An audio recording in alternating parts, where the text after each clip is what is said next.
Hey everybody, Vanessa001 here. Got some Battlefield 4 news. I suppose if you are a hardcore Battlefield fan, you have been watching the live streams that have been going on all day.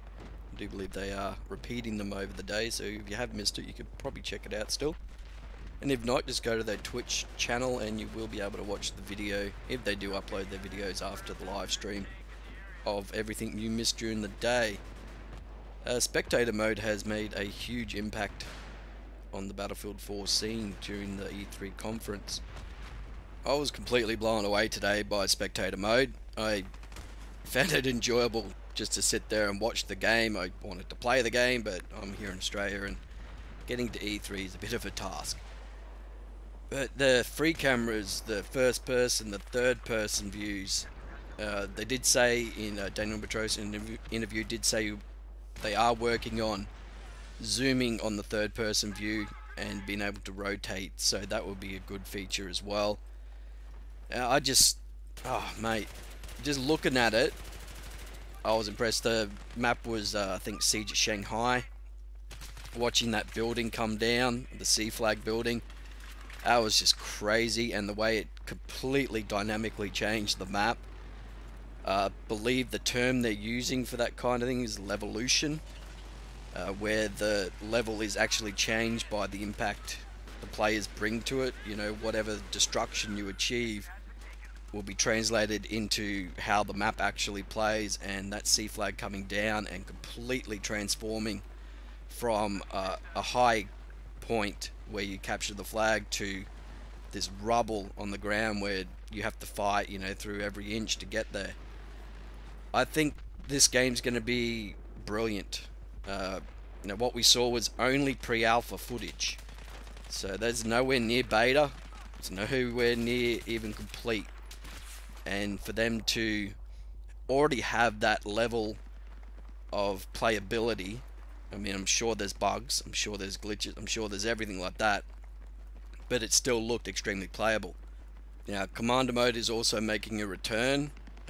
You will be able to play it on tablet, which was quite surprising, and they already have that feature implemented on tablets. As you saw, if you had watched the live stream, you would see that, you know, they were playing Commander on tablet. Now, the player count across all platforms will be 64 players, with 2 additional 66 players really, 2 commanders, 1 on each side. So it's going to be the same, you know. Next gen console, PC, you're going to have the same player count.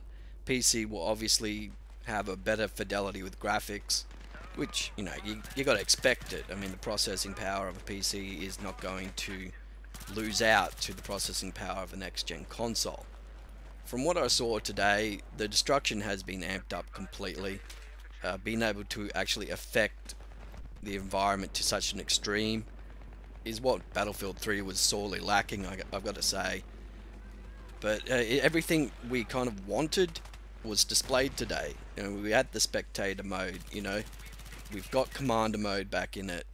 It's pretty much everything. I mean, nobody could say they didn't deliver on what they were showing us. It was the game we wanted to see was right in front of us. So I think we've all got to relax with the, oh, it's just Battlefield 3.5. It's not really. If you look at that game in pre-alpha, it does not play like Battlefield 3. Okay, there may be similarities, but then again, you also got to think, why take the things that work in Battlefield 3 and not implement them in Battlefield 4? If they work, keep them. And of course, they're going to implement more things that Battlefield 3 just couldn't do, and we will see them in, you know, Battlefield 4.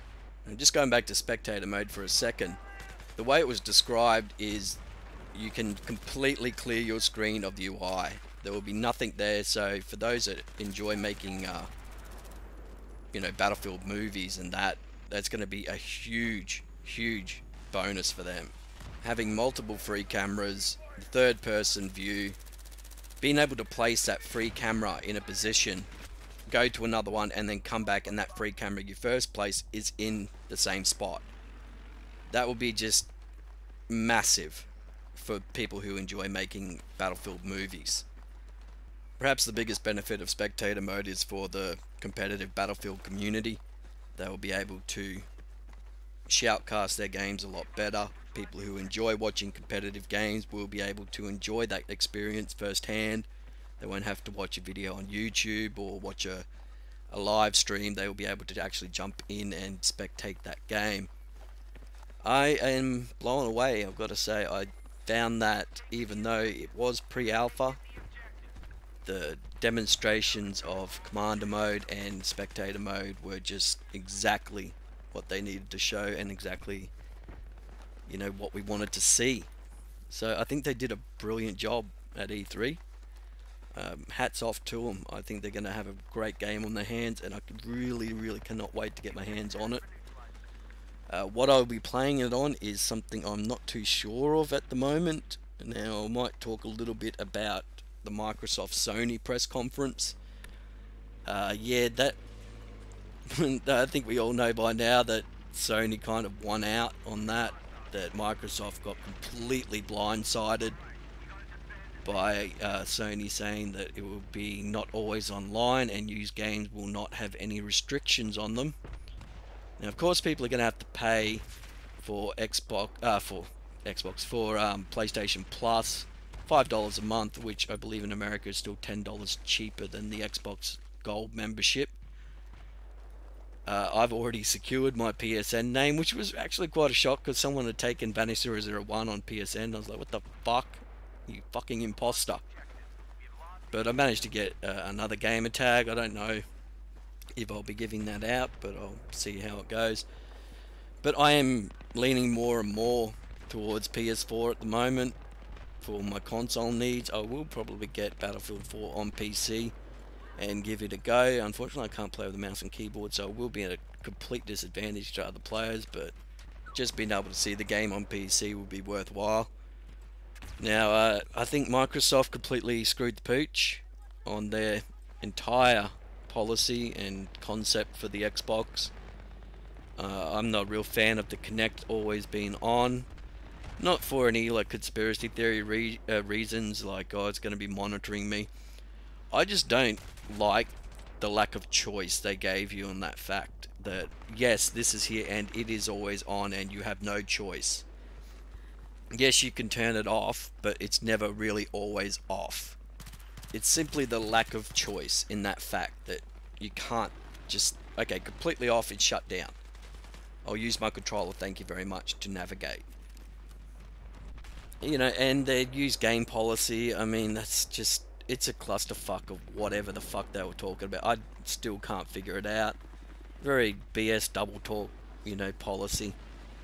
And they're always online, having to connect once every 24 hours. I just don't get that. Now, I commented on Twitter the other day that if you lose your internet connection for X amount of days, say 3 days, okay, and just before your internet went out, you managed to get that, you know, that 24-hour connection that's necessary for your games to work. Yet, the next day, your games still work because you have that 24-hour, but the next day, the third day, your games won't work.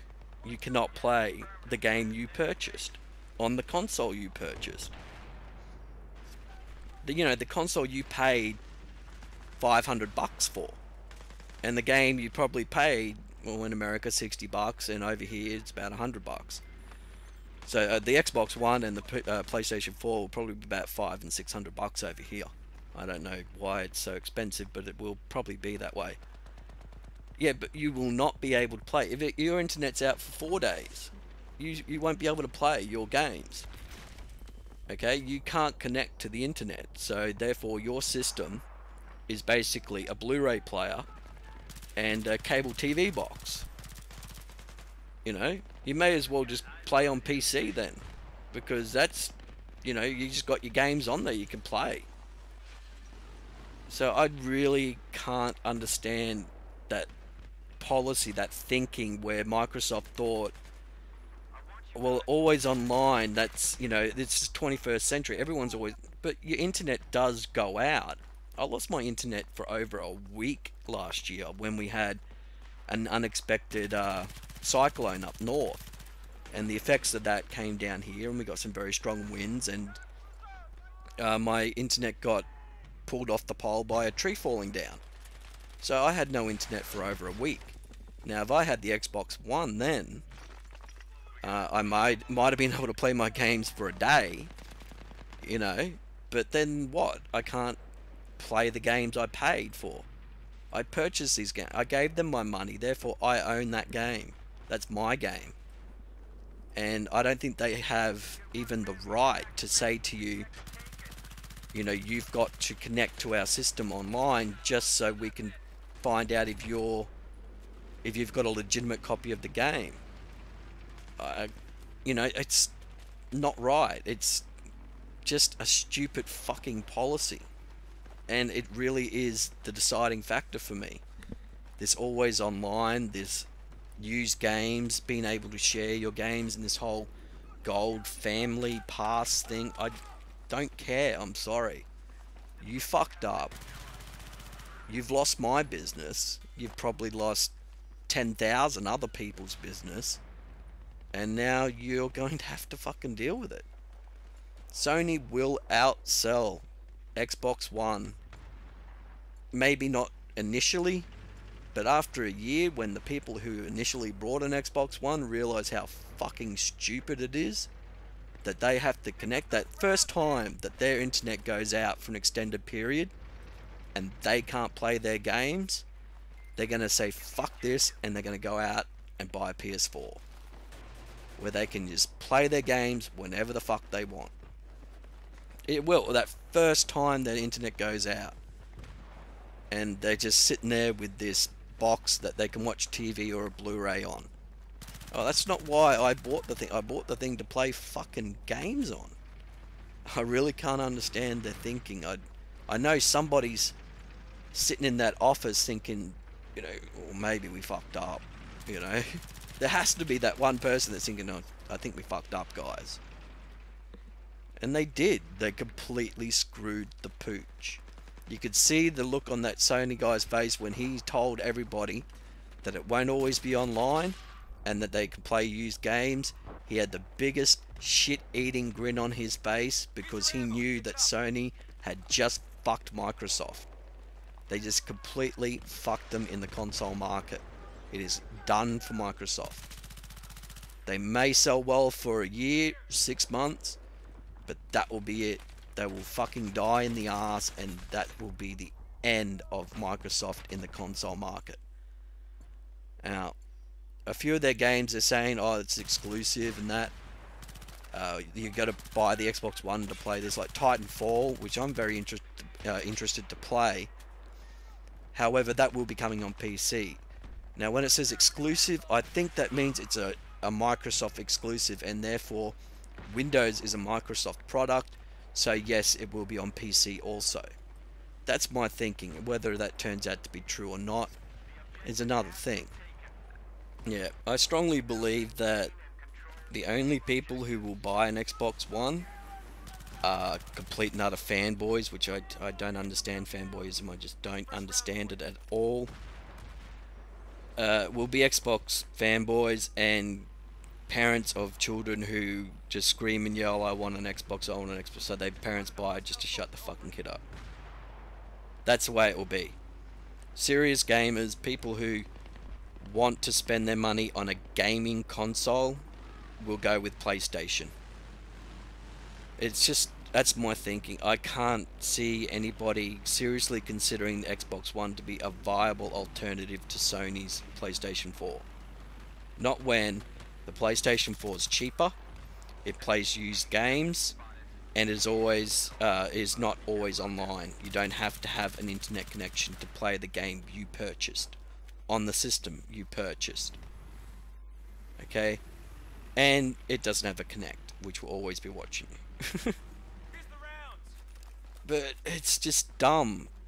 If Microsoft changed their policy, which I fucking seriously doubt they ever will, they'll pretty much be admitting that they fucked up.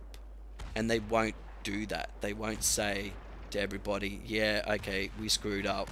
We were, thinking about profits over actually making a gaming console, which of course they are thinking about profits and not a gaming console. And also indie games. No indie games on Xbox because Microsoft requires all Xbox games to have a publisher. So you won't see indie games on the Xbox One. Which is why I think during Sony's press conference they very much pushed all the indie games they could out onto the stage and let you see them, because they knew that Microsoft won't be having indie games, and they're saying, well, we do. Yeah, everything Sony did was everything Microsoft should have done. They just should have, and they didn't. So they're fucked. They just fucked. It will be an interesting year. I do believe they will sell well, Microsoft, with their Xbox One for a little bit. But once people realize how much of a fuck up it is, they'll move to PS4, no doubt, or go to PC. So, I'll catch us again next time, and thanks for watching.